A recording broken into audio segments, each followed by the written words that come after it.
হাসিনার ভারতে থাকা বৃহত্তর পরিসরে দিল্লি ঢাকার সম্পর্কে কোনো বাধা হবে না, জানালো বাংলাদেশের নতুন শাসক দল।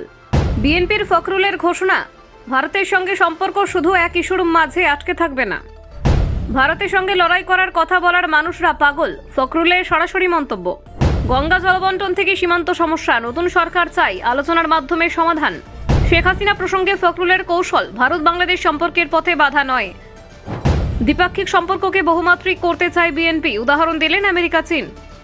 ভারতের সঙ্গে সহযোগিতায় অগ্রাধিকার, ফখরুলের নতুন সরকারের কৌশল স্পষ্ট।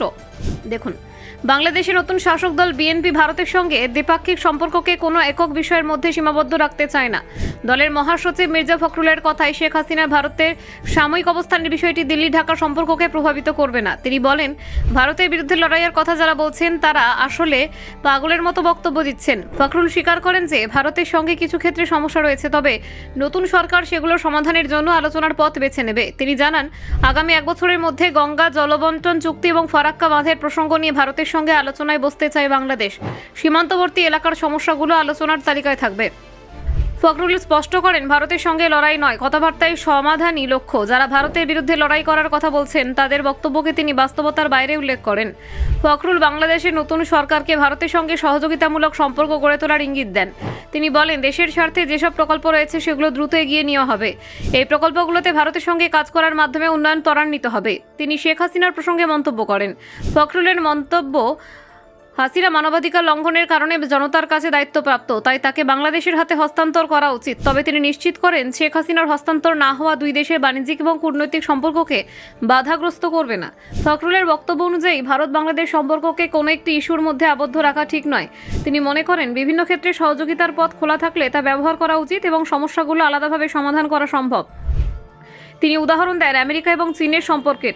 এই দুই দেশের মধ্যে বিভিন্ন সমস্যা থাকলেও তারা যৌথভাবে কাজ করে যাচ্ছে। ফখরুল বোঝাতে চেয়েছেন, বাংলাদেশ ও ভারতের সম্পর্কেও একই নীতি প্রযোজ্য। বাংলাদেশের নতুন সরকার ভারতের সঙ্গে সম্পর্ক গড়ে তুলতে চায়, তবে তা কোনরূপ দমনমূলক বা দ্বিপাক্ষিক চাপের মাধ্যমে নয়। উভয় পক্ষের স্বার্থ বিবেচনায় নেওয়া হবে। এই নীতি আগামী দিনে কূটনৈতিক সম্পর্ককে আরও মজবুত করবে। ফখরুলের বক্তব্যে স্পষ্ট হয়ে যায়, নতুন সরকার বাস্তবতার সঙ্গে মিলিয়ে চলতে চায়। যে কোনো বিবাদে উত্তেজনা তৈরি করার বদলে সমাধানমুখী এবং প্রগতিশীল দৃষ্টিভঙ্গি গ্রহণ করা হবে। তিনি জানান, বাংলাদেশের স্বার্থে ভারতীয় সহযোগিতার সুযোগকে সর্বাধিক ব্যবহার করা হবে। উদাহরণস্বরূপ, বাণিজ্য, জলবন্টন, সীমান্ত নিরাপত্তা এবং পরিষেবা খাতে যৌথ উদ্যোগকে অগ্রাধিকার দেওয়া হবে। ফখরুল বোঝান, ভারতের সঙ্গে সম্পর্ক শুধুমাত্র একাধিক সমস্যা সমাধানের মধ্যে সীমাবদ্ধ থাকলে তা কার্যকর হবে না, বরং যে ক্ষেত্রগুলোতে সহযোগিতা সম্ভব সেগুলোতে মনোনিবেশ করা উচিত। তিনি বাংলাদেশের নতুন সরকারের কৌশলকে সংক্ষেপে উপস্থাপন করেন। সরকারের লক্ষ্য হবে দ্বিপাক্ষিক সম্পর্ককে বহুমাত্রিক করা এবং সমস্যা সমাধানকে আলোচনার মাধ্যমে নিশ্চিত করা। ব্যুরো রিপোর্ট, অজানার দেশে।